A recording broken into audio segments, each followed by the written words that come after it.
Hey Sam, it's Julia, the ex-English major. For today's video, I am here to film a video about how to get out of a reading slump. I know that I've had a couple people both in my real life and online ask me, hey, how do you read so many books? What do you do about reading slumps? I feel like you always have a book, and they're pretty accurate. I know my mother-in-law specifically, she asked me, she's like, girl, are you actually reading all these books? And I'm like, yeah, and she's just wondering how I kind of fight reading slumps.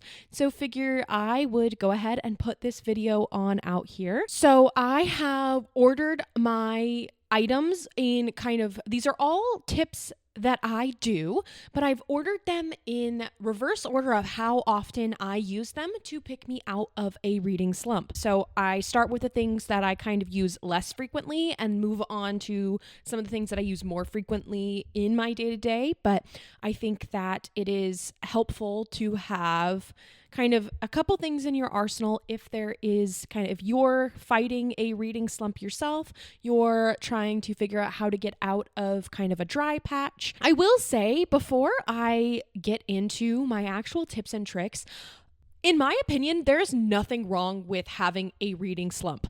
I think that there is kind of a pressure online to be reading, especially when people have kind of booktube, bookstagram, book talk, and all of these things. And I want to make it super clear that there is nothing wrong with a reading slump. I'm actually in a little bit of one right now when I'm filming this.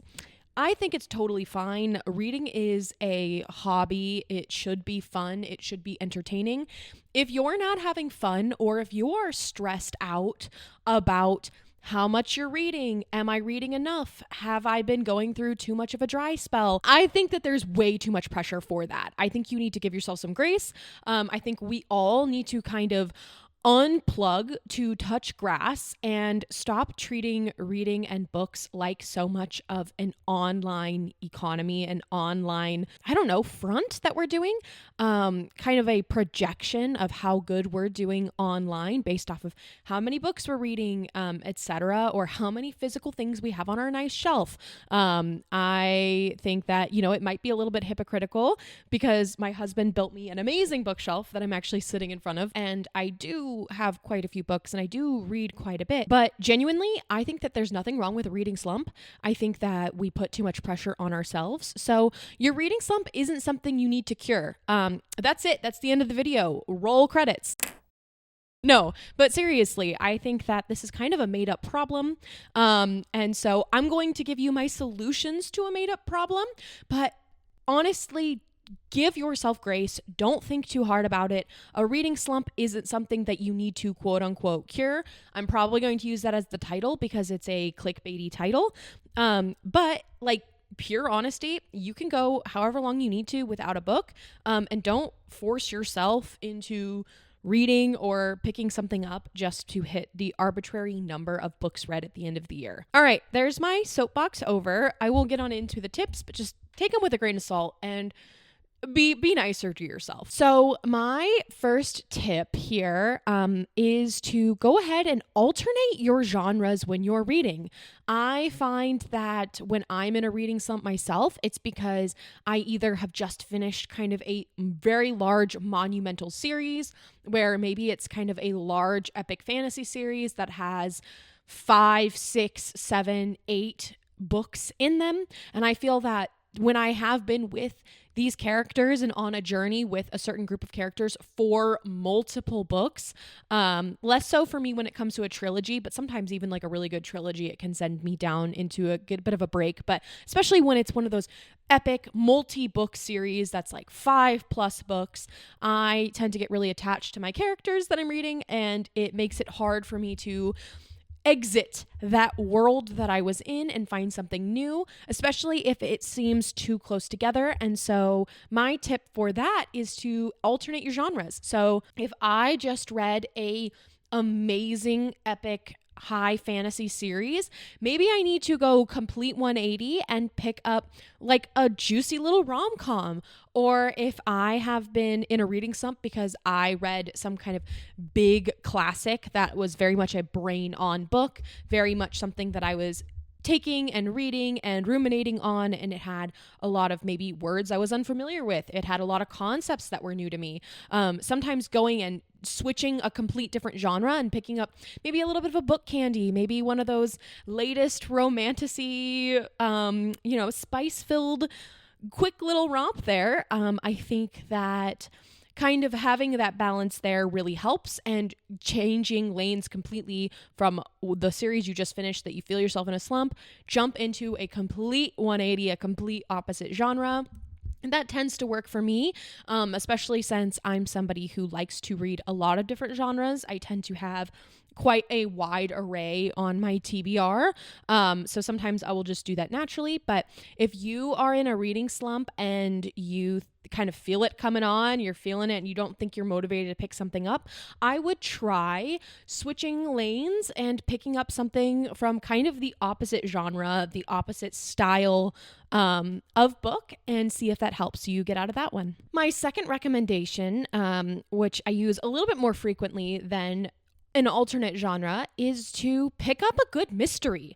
I am someone who I tend to overlook mystery stories. I tend to find mysteries sometimes either a little bit too predictable, or sometimes it feels like the author did not give enough hints that they were going to have the twist be a certain way. And so sometimes I tend to avoid mysteries in my day-to-day just out of, fear that I will either figure it out on page 10, or it will be 10 pages left in the book and the twist is revealed and I'm sitting there like, hey, that was out of left field. There were no hints whatsoever. So I tend to overlook mysteries, but I feel like a solid one and done mystery whodunit where we're presented a case and we have to solve it by the end, and it's just a single standalone book.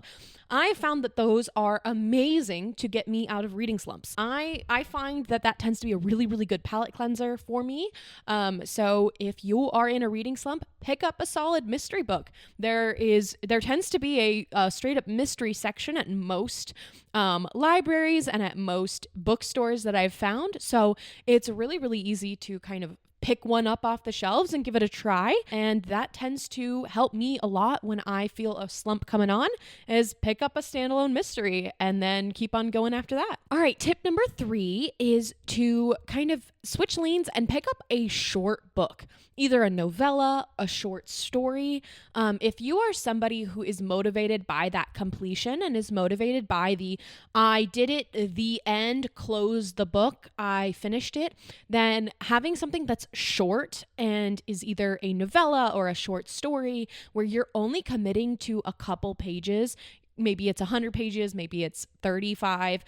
Sometimes that short, skinny page there is enough to get me out of that slump and to kind of, I like physical books a lot. And so, seeing myself go through and seeing myself get closer to the end and then eventually close it, sometimes it's kind of like a little biohack for me. And so pick up a short story, pick up a novella. I think a reading slump is a great time to just have a low commitment. I can finish this one. And then you can kind of hit that little, the dopamine hit of completing something.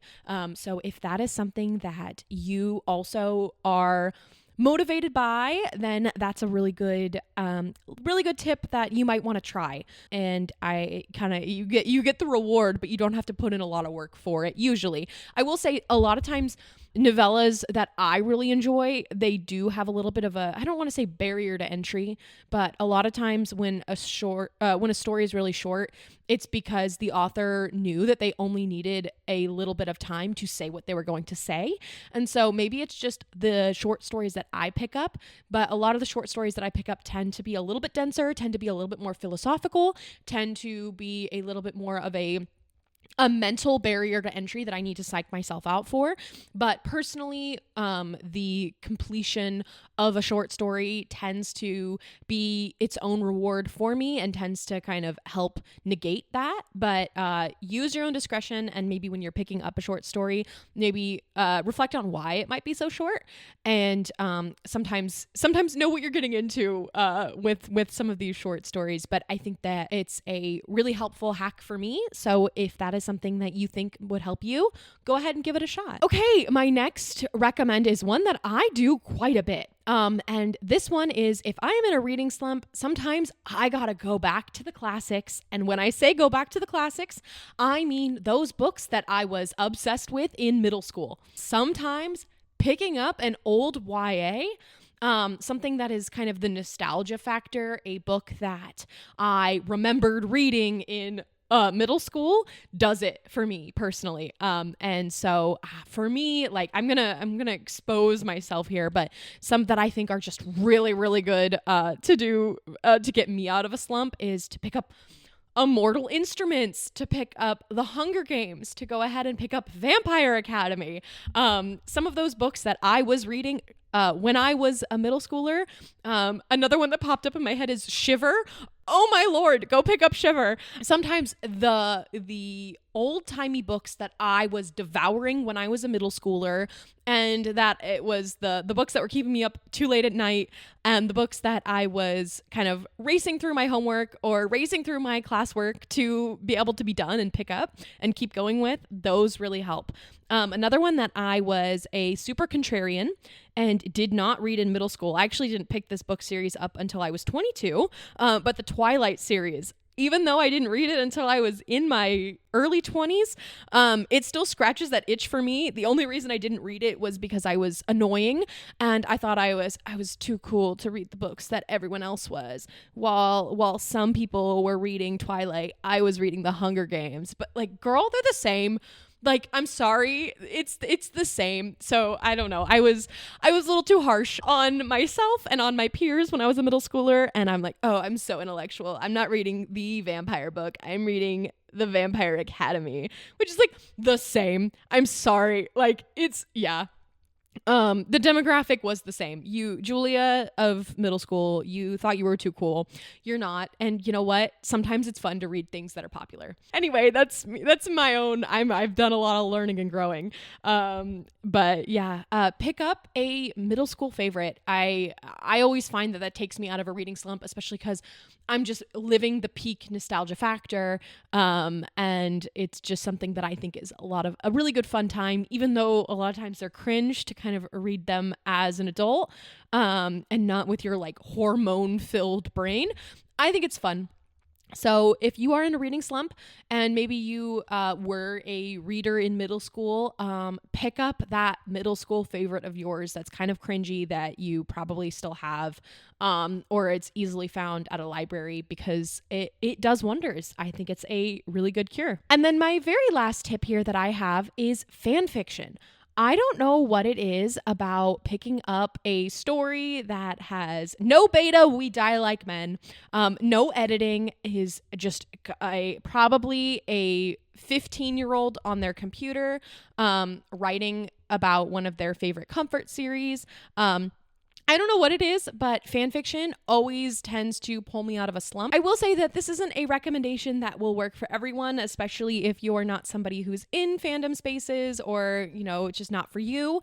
No worries, take it or leave it. But if you are somebody who, like me, used to stay up way too late at night when you were in middle school, when you were in high school on fandom sites, if you are somebody who used to write old fanfic as well, sometimes you just got to go back to your roots. And I find that taking that time to kind of read books that are, or read books, I say read books, read stories that are just done for the pure love of the game. They're free, they're unedited.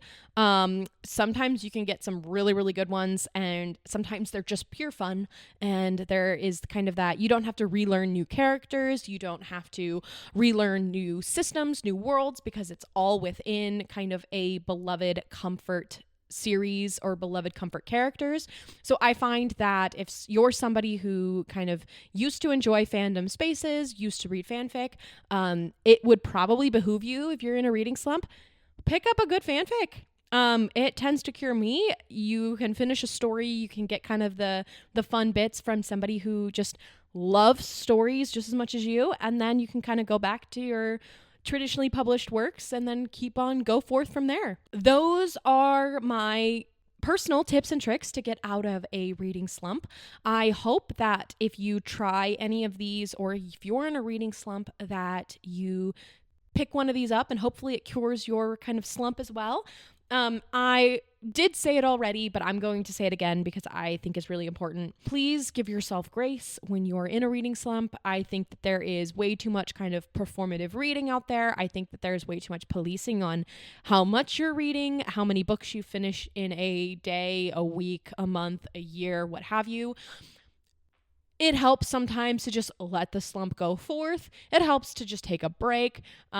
We don't always need to be reading something every single day. It's okay to go a month without picking up a book. But if you are somebody who you find yourself in a slump and you feel like you need to kind of pick back up into reading for just yourself, then maybe pick one of these tips up. Let yourself be in the slump. I promise you it's not going to last forever. And sometimes a reading slump is your brain just saying, girl, give me a sec.